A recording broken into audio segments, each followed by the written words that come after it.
जून 1984 से कुछ दिन पहले दिल्ली की गर्म रातों में एक ऐसा फैसला लिया जा रहा था जो सिर्फ एक सैन्य ऑपरेशन नहीं था। वो फैसला भारत की आंतरिक सुरक्षा, करोड़ों लोगों की भावनाओं और शायद देश की एकता तक को प्रभावित कर सकता था। नई दिल्ली में सत्ता के गलियारों में बेचैनी थी। फाइलें मेजों पर खुली थीं, खुफिया रिपोर्टें बार बार पढ़ी जा रही थीं और एक सवाल सबके सामने खड़ा था। क्या भारतीय सेना को उस जगह भेजा जा सकता है जो करोड़ों लोगों की आस्था का केंद्र है? पंजाब, 1980 के दशक की शुरुआत। ये वो समय था जब राज्य धीरे धीरे अस्थिरता की ओर बढ़ रहा था। राजनीतिक तनाव, धार्मिक भावनाएं और उभरता उग्रवाद सब एक खतरनाक मिश्रण बन चुके थे। इस कहानी का केंद्र था अमृतसर का स्वर्ण मंदिर परिसर। लेकिन ये कहानी सिर्फ एक धार्मिक स्थल की नहीं है। ये कहानी है उन फैसलों की जो बंद कमरों में लिए जाते हैं, उन चेतावनियों की जिन्हें कभी कभी देर से समझा जाता है, और उस दुविधा की जिसमें देश की सुरक्षा और लोगों की भावनाएं आमने सामने खड़ी हो जाती हैं।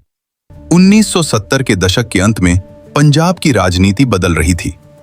अलग अलग राजनीतिक ताकतें अपने प्रभाव को बढ़ाने की कोशिश कर रही थी। लेकिन इसी समय एक नाम तेजी से चर्चा में आने लगा, जरनैल सिंह भिंडरांवाले। शुरुआत में उन्हें एक धार्मिक प्रचारक के रूप में देखा गया, लेकिन धीरे धीरे उनका प्रभाव बढ़ने लगा।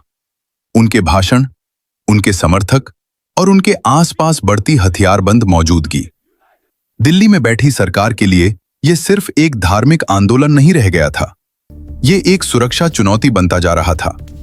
खुफिया एजेंसियों की रिपोर्टें आने लगी। रिपोर्टें कहती थीं कि पंजाब में कुछ उग्रवादी समूह संगठित हो रहे हैं, हथियारों की तस्करी हो रही है और कुछ लोग अलग खालिस्तान की मांग को खुलकर समर्थन दे रहे हैं। शुरुआत में इन रिपोर्टों को राजनीतिक नजरिए से देखा गया, लेकिन जैसे जैसे घटनाएं बढ़ीं, दिल्ली में चिंता भी बढ़ती गई। 1981 और 1982 के दौरान पंजाब में हिंसा की घटनाएं बढ़ने लगी। पुलिस अधिकारियों पर हमले हुए, राजनीतिक नेताओं को निशाना बनाया गया। साधारण नागरिक भी इस हिंसा की चपेट में आने लगे और धीरे धीरे एक नई खबर आने लगी। कुछ उग्रवादी स्वर्ण मंदिर परिसर के भीतर शरण ले रहे हैं। यह खबर साधारण नहीं थी। स्वर्ण मंदिर सिर्फ एक इमारत नहीं है, यह सिख समुदाय की सबसे पवित्र जगह है।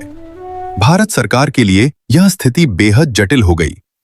अगर पुलिस कार्रवाई करती है तो धार्मिक भावनाएं आहत हो सकती हैं, और अगर कार्रवाई नहीं होती तो उग्रवाद और मजबूत हो सकता है।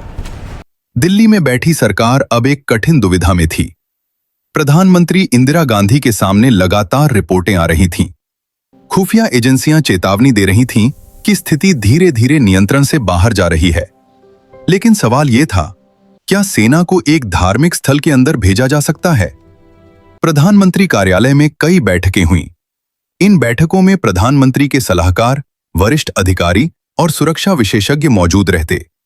हर बैठक में वही सवाल दोहराया जाता, अगर कार्रवाई हुई तो उसका परिणाम क्या होगा, और अगर कार्रवाई नहीं हुई तो भविष्य कितना खतरनाक हो सकता है।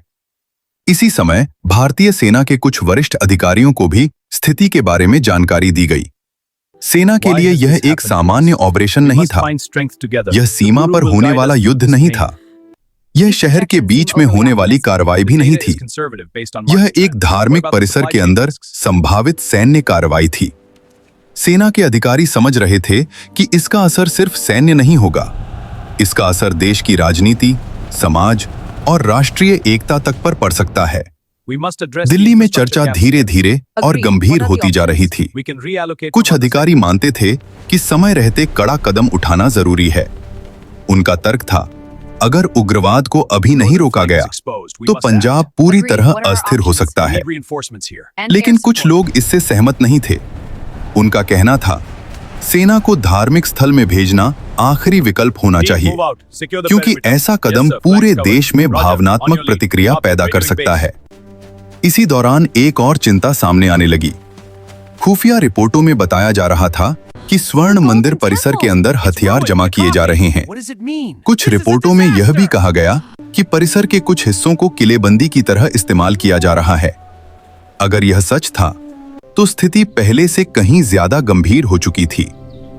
दिल्ली में फैसले का दबाव बढ़ता जा रहा था। समय बीत रहा था, लेकिन समाधान अभी भी स्पष्ट नहीं था। प्रधानमंत्री के सलाहकारों के बीच भी मतभेद थे। कुछ लोग बातचीत और राजनीतिक समाधान पर जोर दे रहे थे। दूसरे मानते थे कि अब बहुत देर हो चुकी